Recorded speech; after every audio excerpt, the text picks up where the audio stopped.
Peace and blessings to everybody who can hear the sound of my voice, and I hope everybody that can't will be passed on by those who can. That peace and blessings I spoke of earlier. Anyway, I wanted to come back to you and just retouch on something I touched on in another video. So if you're not already subscribed, like and subscribe so that you can um, catch all the content that I put out there and connect these dots honestly, because maybe you're not connecting them as you should. They're not as obvious to you, perhaps, as they are to me. This may be because of the information that I've already come across, but as I'll try to lend my um, mental acuity to issues that maybe we have in common.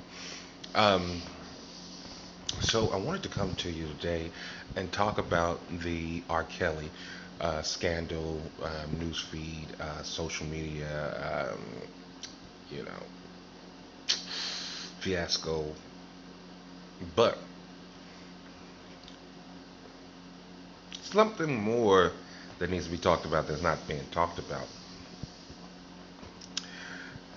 So R. Kelly, known for his discretions on women, primarily young women, um, teenage um, girls, if you will. So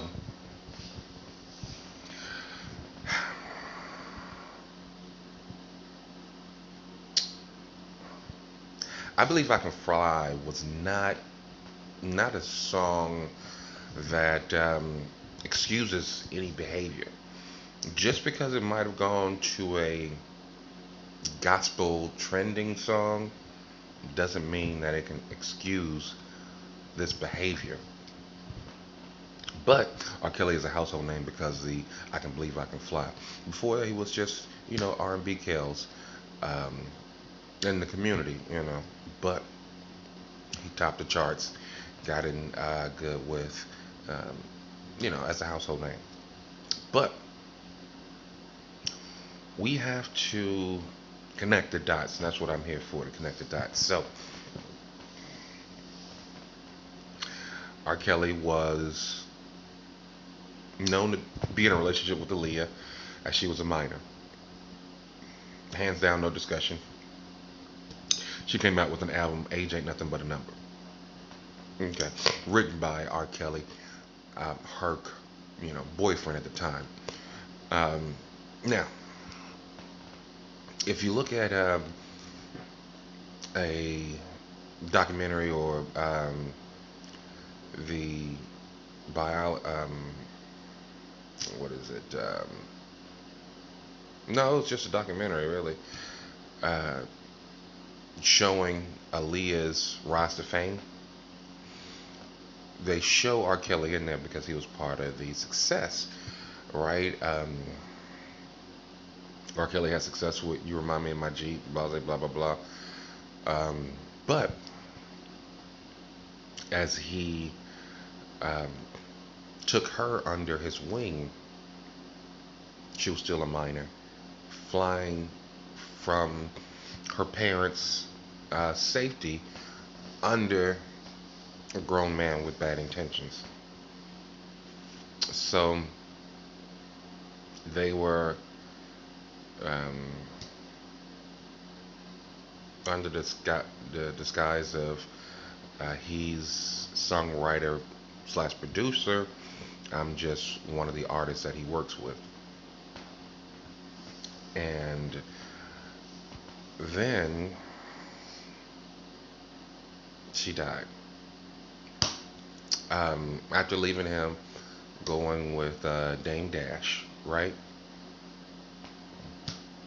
Now, um, then you get a video of R. Kelly peeing on a minor, just totally disrespectful, um, and just urinating on this little girl. People say, "Oh, she wasn't that little." Because she was well developed? Is that what it is? Because she ate McDonald's at an early age? And because of the hormones in the food nowadays, development happens at an earlier time. So she might have had a full figure, but wasn't grown, if you understand my meaning. Grown. You know, you can't drink. Um, but not notwithstanding ridicule and criticism, um, I don't remember a trial um, that was treated accurately. Because there was some outgrowth from the community, but it was like, okay, R. Kelly, peeing on kids, he's a minor. We're all just and dismayed. We're livid about this because it could have been my daughter, right? But but gets off, no problem. I believe I can fly. He flew out of the courtroom because of his household name. When I say household name, um, that's more of a term that I'm saying for crossover America's grace. If that makes sense. See, once you have this crossover and all of America knows you, you're in their grace. You're forgiven for some of your discretions, if you will. It's not um, it's not like the hard times that you and I would face being no names, because everybody is going to use this. Celebrities are the royalty of America. Okay, celebrities are the royalty of America. So if they are a celebrity, that means they're royalty, and everybody handles it with kid gloves. Everybody knows it's going to be a big deal. Everybody knows that this is a make or break moment for my career, and everybody knows that there are connections. So let's connect the dots, right? He gets off from the PP and goes into seclusion almost. Like, what happened to Kales? Then we find out he was trapped in the closet, right? So we may release all these traps in the closets. Um, then sex slaves came out. He had a sex slave. He had sex slaves, if you will, women living in his grotto, whatever he had, mansion, and performing acts for him and his friends, right? Now, woman got out saying that, um, saying the whole story, right? Wrote a book about it and wanted to shed light on it. And this was a few years back. Book may not have taken off, um, but everybody heard about the sex dungeon that R. Kelly had with his sex slaves, right? And then um, present day, he's in the news again. Something related to his sexual orientation and um, sexual misconduct, basically. So now let's connect these dots. Now, the sex slave that came out with the book noted that he had made them sign a confidential agreement, a non-disclosure agreement, and um, Then he also, she wrote in her book, he also made the girls have sex with minors in order to have leverage over them and bind them to him. Now, when we see things like um, these acts, as far as having some leverage over somebody, we see that in the secret societies, as well as um, the politics, or you know, bribery and blackmail type of deal with the higher ups, you know, the elites, or the handlers, if you will, and their subjects. So now, um, with the secret societies, you know, Skull and Bones going to go into a casket, saying all their indiscretions. Um, poli- uh, um, you know, our officials, our elected officials, are always put into compromising positions for leverage, so that they can be controlled. Um, People are brought into the industry, because it is an industry, um, with a handler. So someone introduces the um, this newbie to the industry and acts as their handler. So the handler can hand them off to somebody else, or they could take the reins. Um, so why would someone need sex slaves? So if you are R. Kelly and you have two women, that means you have, I mean, how much sex do you need from different women? But he had a conclave, if you will,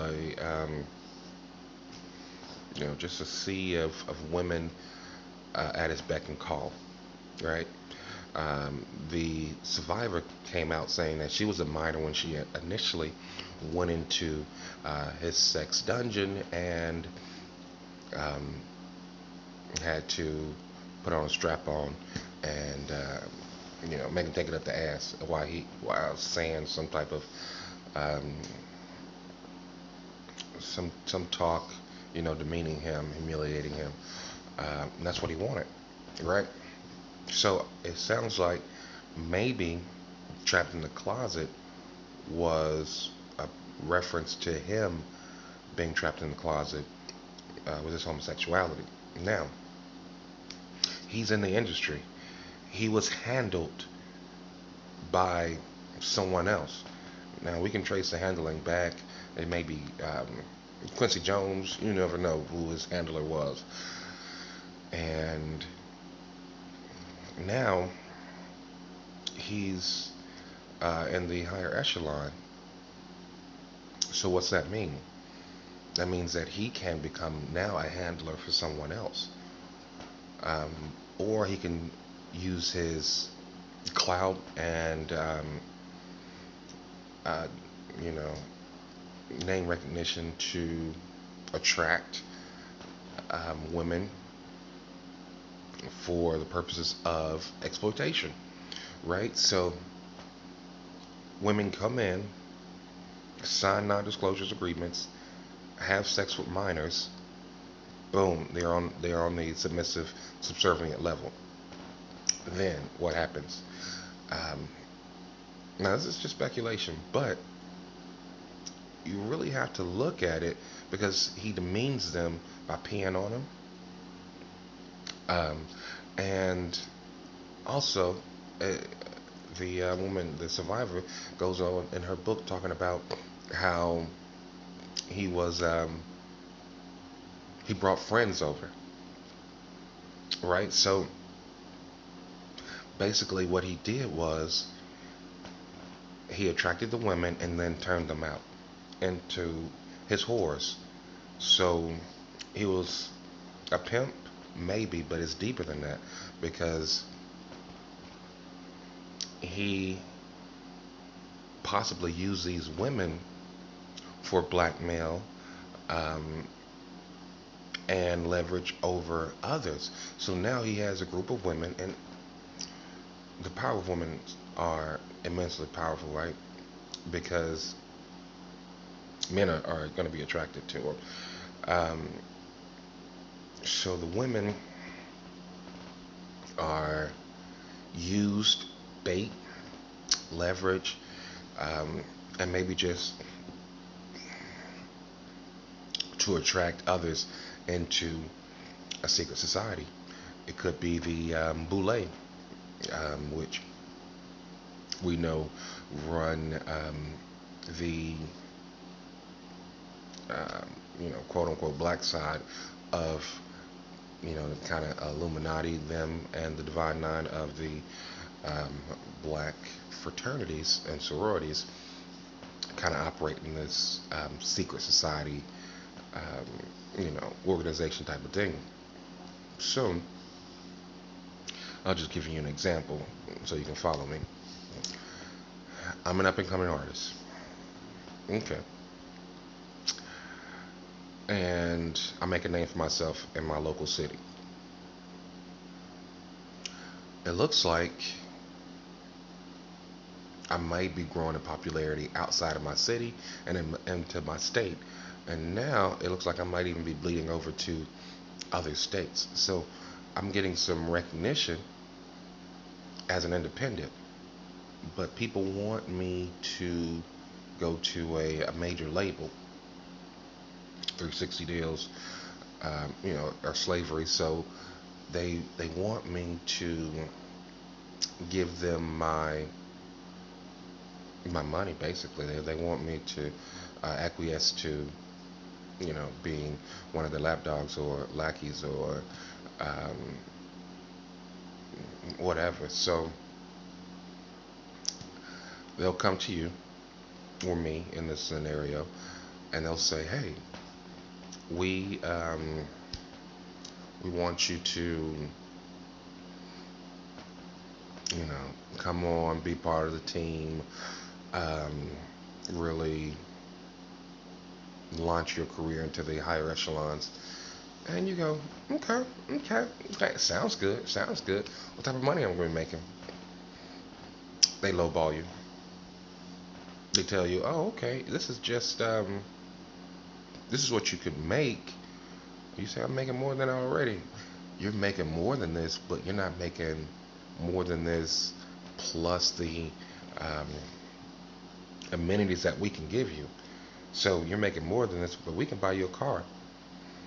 You're making more than this, but we can buy you a house. We can put you on the Tonight Show or the Daily Show, or you know, we can have an international tour.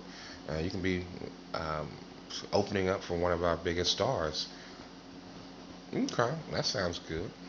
Well, just think about it. Come to a party we're throwing, and we'll talk more about it. Now, the infamous parties. Cat William talked about the parties. Now, if we connect the dots, we have to go to the party.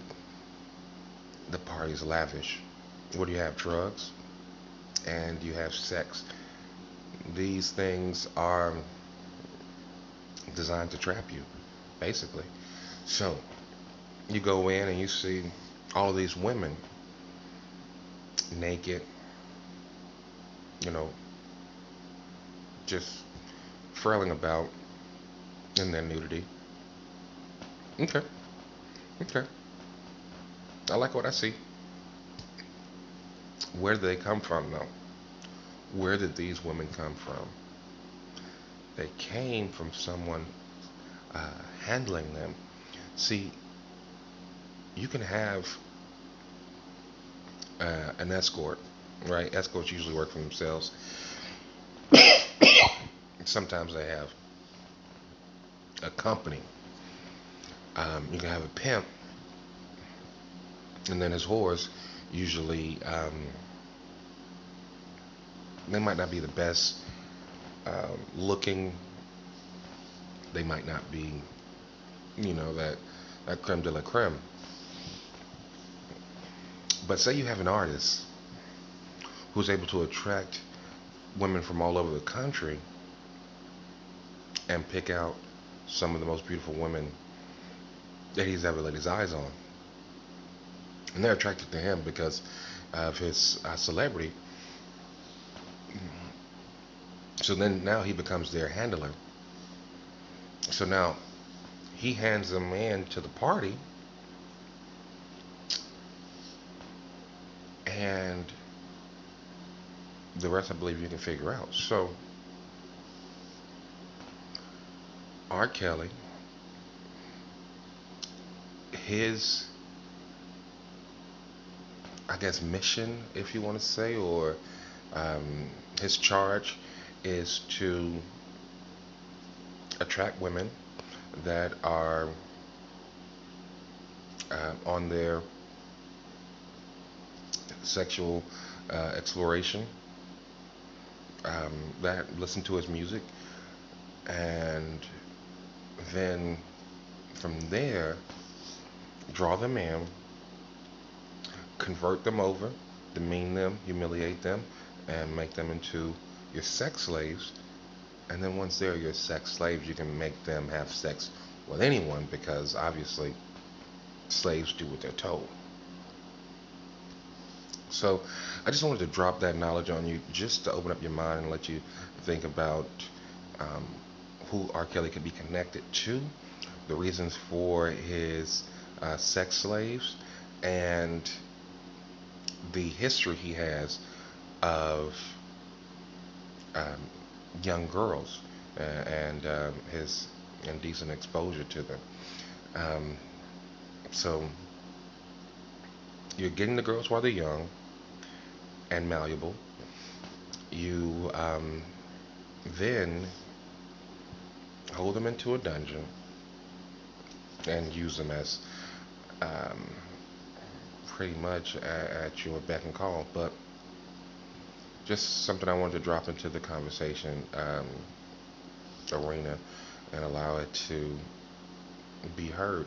So, um, if you want more of the conversation or want to talk about other topics, I just know that I did a small segment on a video about it before, but I wanted to just come back and drop it real heavy for you. So, you have a great rest of your day, rest of your week, your month, and even your year. And I'll be there for you. Take care.